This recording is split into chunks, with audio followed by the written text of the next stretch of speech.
O Caibalion, capítulo 1. A filosofia hermética. Os lábios da sabedoria estão fechados, exceto aos ouvidos do entendimento. O Caibalion. Do velho Egito saíram os preceitos fundamentais esotéricos e ocultos que tão fortemente têm influenciado as filosofias de todas as raças, nações e povos. Por vários milhões de anos, o Egito, a terra das pirâmides e da esfinge, foi a pátria da sabedoria secreta e dos ensinamentos místicos. Todas as nações receberam dele a doutrina secreta. A Índia, a Pérsia, a Caldeia, a Média, a China, o Japão, a Síria, a antiga Grécia e Roma e outros países antigos aproveitaram laudamente dos fatos do conhecimento que os hierofantes e mestres da terra de Ísis tão francamente ministravam aos que estavam preparados para participar da grande abundância de preceitos místicos e ocultos, que mentes superiores deste antigo país tinham continuamente condensado. No antigo Egito, viveram os grandes adeptos e mestres que nunca mais foram superados e raras vezes foram igualados aos séculos que se passaram desde o tempo do grande Hermes. No Egito estava estabelecida a maior das lojas dos místicos. Pelas portas dos seus templos entraram os neófitos, que mais tarde, como hierofantes, adeptos e mestres, se espalharam por todas as partes da terra, levando consigo o precioso conhecimento que possuíam, ansiosos e desejosos de ensiná-lo àqueles que tivessem preparados para recebê-lo.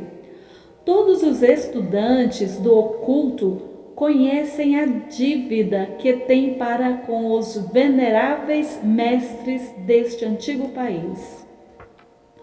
Mas entre estes grandes mestres do antigo Egito, existiu um que eles proclamavam como o mestre dos mestres. Este homem, se é que foi verdadeiramente um homem, viveu no Egito na mais remota antiguidade. Ele foi conhecido sob o nome de Hermes Trismegisto. Foi o pai da ciência oculta, o fundador da astrologia, o descobridor da alquimia. Os detalhes da sua vida se perderam devido ao imenso espaço de tempo, que é de milhares de anos, e apesar de muitos países antigos disputarem entre si a honra de ter sido a sua pátria. A data da sua existência no Egito, na sua última encarnação neste planeta, não foi conhecida agora, mas foi fixada nos primeiros tempos das mais remotas dinastias do Egito, muito antes do tempo de Moisés. As melhores autoridades consideraram-no como contemporâneo de Abraão, e algumas tradições judaicas dizem claramente que Abraão adquiriu uma parte do seu conhecimento místico do próprio Hermes. Depois de ter passado muitos anos da sua partida deste plano de existência, a tradição afirma que viveu 300 anos. Os egípcios deificaram Hermes e fizeram dele um dos seus deuses sob o nome de Thor. Anos depois, os povos da antiga Grécia também o deificaram como nome de Hermes, o deus da sabedoria. Os egípcios reverenciaram por muitos séculos a sua memória, denominando-o mensageiro dos deuses e ajuntando-lhe como distintivo o seu antigo título Trismegisto, que significa o 3 vezes grande, o grande entre os grandes. Em todos os países antigos, o nome de Hermes Trismegisto foi reverenciado, sendo este nome considerado como sinônimo de fonte de sabedoria. Ainda em nossos dias empregamos o termo hermético no sentido do secreto, fechado de tal maneira que nada escapa, etc. Pela razão que os discípulos de Hermes sempre observavam o princípio do segredo dos seus preceitos. Eles ignoravam aquele não lançar as pérolas aos porcos, mas conservavam o preceito de dar leite às crianças e carne aos homens feitos. Máximas que são familiares a todos os leitores das Escrituras cristãs, mas cristã. Os preceitos herméticos estão espalhados em todos os países e em todas as religiões, mas não pertencem a nenhuma seita religiosa particular. Isso acontece por causa das advertências feitas pelos antigos instrutores com o fim de evitar que a doutrina secreta fosse cristalizada em um credo. A sabedoria desta preocupação é clara para todos os estudantes de história. O antigo ocultismo da Índia e da Pérsia degenerou-se e perdeu-se completamente, porque os seus instrutores tornaram-se padres e misturaram a teologia com a filosofia, vindo a ser, por consequência, o ocultismo da Índia e da Pérsia, gradualmente perdido no meio das massas de religiões, superstições, cultos, credos e deuses. O mesmo aconteceu com a antiga Grécia e Roma e também com os preceitos herméticos dos gnósticos e cristãos primitivos, que se perderam no templo de Constantino e que sufocaram a filosofia com o manto da teologia, fazendo assim a Igreja perder aquilo que era sua verdadeira essência e espírito, e andar às cegas durante vários séculos, antes de tomar o seu verdadeiro caminho, porque todos os bons observadores desse 20º século dizem que a Igreja está lutando para voltar aos seus antigos ensinamentos místicos. Apesar de tudo isso, sempre existiram algumas almas fiéis que mantiveram viva a chama, alimentando-a cuidadosamente e não deixando a sua luz se extinguir. E graças a estes firmes corações e intérpretes mentes, temos ainda conosco a verdade. Mas a maior parte desta não se acha nos livros. Tem sido transmitida de mestre a discípulo, de iniciado a hierofante, dos lábios aos ouvidos. Ainda que esteja escrita em toda parte, foi propositalmente velada com termos de alquimia e astrologia, de modo que só os que possuem a chave podem ler bem. Isto era necessário para evitar as perseguições dos teólogos da Idade Média, que combatiam a doutrina secreta a ferro, fogo, pelourinho, força e cruz. Ainda atualmente só encontramos alguns valiosos livros de filosofia hermética, apesar das numerosas referências feitas a ela nos vários livros escritos sobre diversas fases do ocultismo. Contudo, a filosofia hermética é a única chave mestra que pode abrir todas as portas dos ensinamentos ocultos. Nos primeiros tempos existiu uma compilação de certas doutrinas básicas do hermetismo, transmitida de mestre a discípulo, a qual era conhecida sob o nome de Kybalion, cuja significação exata se perdeu durante vários anos.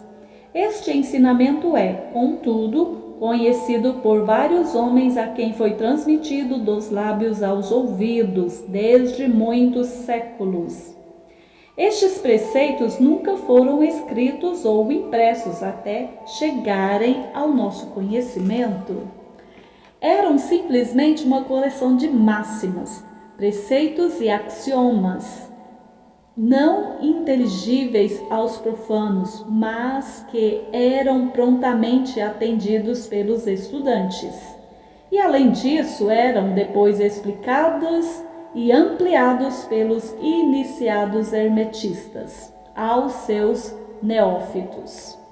Estes preceitos constituíam realmente os princípios básicos da arte da alquimia hermética, que, contrariamente ao que geralmente se crê, baseia-se no domínio das forças mentais, em vez de no domínio dos elementos materiais, na transmutação das vibrações mentais em outras, em vez de na mudança de uma espécie de metal em outra.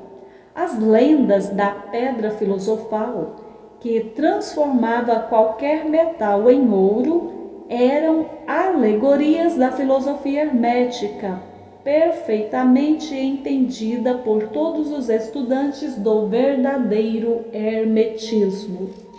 Neste livro, cuja primeira lição é esta, convidamos os estudantes a examinar os preceitos herméticos tal como são expostos no Kybalion e explicados por nós, humildes estudantes destes preceitos, que, apesar de termos o título de iniciados, somos simples estudantes aos pés de Hermes, o mestre. Nós lhes oferecemos muitos axiomas, máximas e preceitos do Kybalion, acompanhados de explicações e comentários, que cremos servir para tornar os seus preceitos mais compreensíveis ao estudante moderno. Principalmente porque o texto original é velado de propósito com termos obscuros. As máximas, os axiomas e preceitos originais do Kybalion são impressos em tipo diferente do tipo geral da nossa obra.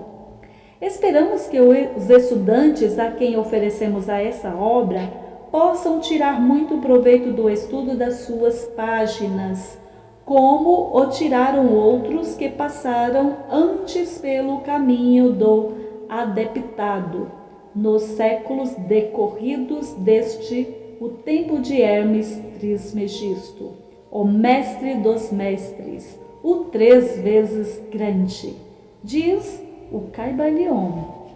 Em qualquer lugar que estejam os vestígios do mestre, os ouvidos daquele que estiver preparado para receber o seu ensinamento se abrirão completamente.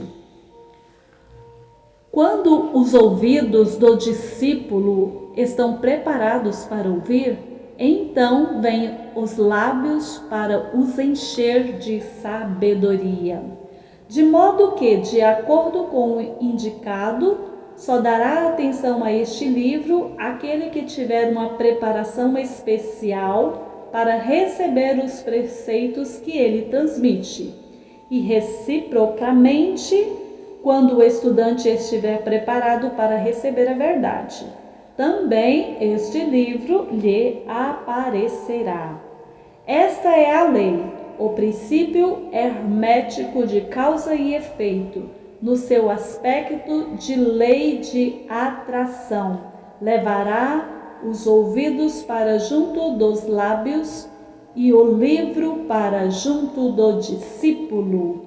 Assim são os átomos. Os três iniciados, o Caibalion, estudo da filosofia hermética do Antigo Egito e da Grécia.